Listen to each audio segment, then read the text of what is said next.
ഞാൻ സീമിൻ്റെ വണ്ടിയെ കയറിയതിന് കുറ്റം, പ്രതിപക്ഷ നേതാവിനെ അമർശത്തിന് കുറ്റം, അവർക്കെല്ലാം ചുട്ട മറുപടി പറഞ്ഞുകൊണ്ട് എൻ്റെ പ്രവർത്തനങ്ങൾക്ക് ഇരട്ടി ചങ്ക് നൽകിക്കൊണ്ട്, പിൻബലം നൽകിക്കൊണ്ട് എന്നെ കരുത്തനാക്കി നിർത്തിയതാണ് ബഹുമാനപ്പെട്ട സുകുമാരൻ നായർ. ആ കരുത്തുമായിട്ടാണ് ഞാൻ പോയത്. ആ കരുത്തിനെ കണ്ടിവിടെ പലരും ഭയപ്പെട്ടു. പലരും രാഷ്ട്രീയ അന്തരീക്ഷം എന്താകും എന്ന് ഭയന്നു. രാഷ്ട്രീയ നേതാക്കന്മാർക്ക് ഒരുപാട് ഉൾക്കൊഴിയിടങ്ങളുണ്ടായി. അങ്ങനെ ഈ ഐക്യത്തിന് വ്യക്തിപരമായും എനിക്കും വളരെ പിൻബലം തന്നു എന്ന് മാത്രമല്ല, എൻ്റെ മകനെ, അദ്ദേഹത്തിൻ്റെ മകനെ കൂട്ടി സ്നേഹിക്കുന്നവരെ പരസ്യമായി പറഞ്ഞതെല്ലാം നിങ്ങൾ കേട്ടതാണ്. അങ്ങനെ ഒരുപാട് പിൻബലം എനിക്ക് തന്നു. അതാണ് സുകുമാരൻ നായർ. കാരണം അദ്ദേഹം പറഞ്ഞൊരു സാമൂഹിക സത്യമാണ്. അതുകൊണ്ട് തന്നെയാണ് രാജാവ് നഗ്നനാണെന്ന് പറയണമെങ്കിൽ നിഷ്കളങ്കനായ ഒരു കുട്ടിക്കേ സാധിക്കൂ. അതുപോലെ നിഷ്കളങ്കനായ സുകുമാരൻ നായർ. ഈ ഐക്യം കാലഘട്ടത്തിൽ വേണമെന്നുള്ള ചിന്തയും ഭാവനയും ആഗ്രഹവും ഈ സമുദായ അംഗങ്ങളുടെ ഇടയിലുണ്ടെന്നുള്ള ഉൾവിളി മനസ്സിലാക്കിക്കൊണ്ട് സത്യസന്ധമായി അദ്ദേഹം തുറന്നടിച്ച് കാര്യങ്ങൾ പറഞ്ഞു. അതിനുശേഷം നമ്മുടെ ബോർഡ് കൂടി ഐക്യത്തിൽ ചില ഉപാധികളും നമ്മുടേതായ ഐഡൻറ്റിറ്റി നിലനിർത്തിക്കൊണ്ട് തന്നെ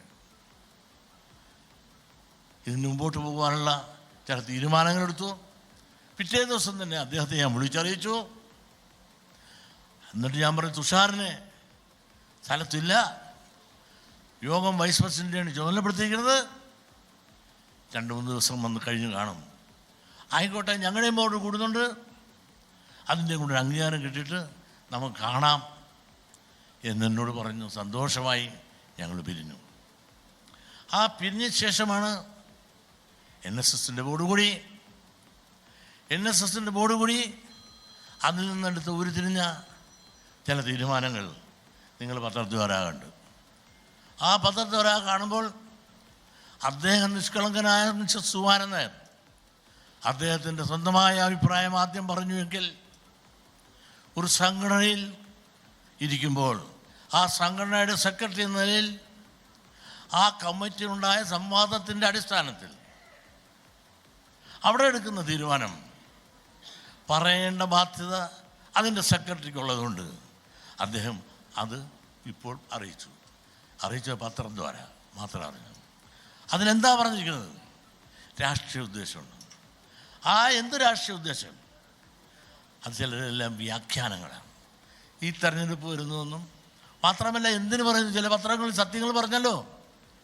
പല പത്രങ്ങൾക്കെല്ലാം സത്യം പറയാൻ മടിയാണ്. എൻ്റെ ചോര കുടിക്കാനാണ് പലർക്കും താല്പര്യം. സത്യം തുറന്നു പറയാനും എഴുതാനും പലരും കാണിക്കാറില്ല എൻ്റെ മര്യാദ. പത്രധർമ്മം പോലും ചിലർ കാണിക്കാറില്ല.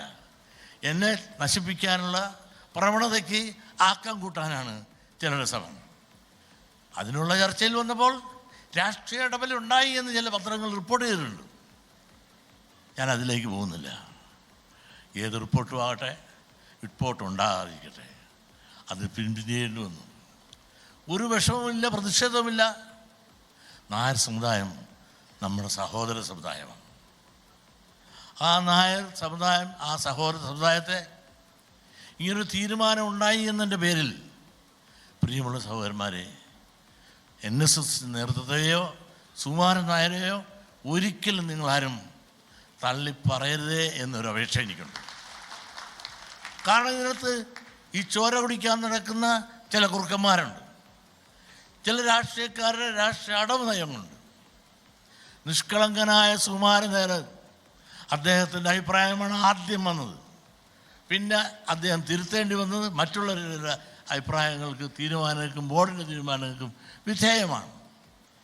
ഇത് മനസ്സിലാക്കാൻ, മാറി ചിന്തിക്കുവാൻ ഉണ്ടായ കാരണം എന്തെന്ന് മനസ്സിലാക്കാൻ നമുക്ക് പാഴൂർ പടിമല വരെ പോകേണ്ടതില്ല.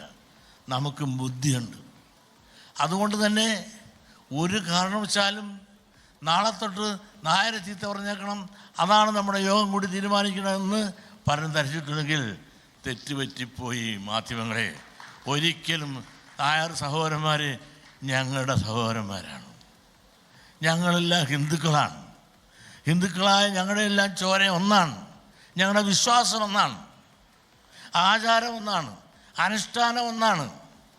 അതുകൊണ്ട് ഇത്തരത്തെ ഐക്യത്തിൻ്റെ പേരിൽ എന്തുണ്ടായാലും ഇന്നല്ലെങ്കിൽ ഇതെല്ലാം നാളെ സംഭവിക്കും, ഇന്നല്ലെങ്കിൽ നാളെ. അതിനുവേണ്ടി നമുക്ക് ശ്രമിക്കാമെന്ന് മാത്രം പറഞ്ഞുകൊണ്ട് ഇതെല്ലാം ക്ഷമയോടുകൂടി കാണാനും കേൾക്കാനുള്ള സന്മനസ് കാണിച്ച നിങ്ങൾക്കെല്ലാം നന്ദി പറയുന്നതോടൊപ്പം ഈ വിഭാഗീയത ലോക അവസാനം വരെ നിൽക്കുന്നൊരു വിഭാഗീയതല്ല. സുകുമാരൻ നായർ അദ്ദേഹം കാണിച്ച ആ വിശാല മനസ്സിലാണ് എനിക്ക് ഇരട്ടി ശങ്കും തൻ്റെ ഇടവും നൽകി. അദ്ദേഹം തിണ്ണ നിരങ്ങി നടന്നില്ലേ, ഒരു നേതാവിൻ്റെ മുമ്പിൽ പോകല എന്ന് പറഞ്ഞവനെ തിണ്ണ നിരങ്ങി താൻ ഇവിടെ നടന്നില്ലേ എന്ന് പറഞ്ഞില്ലേ.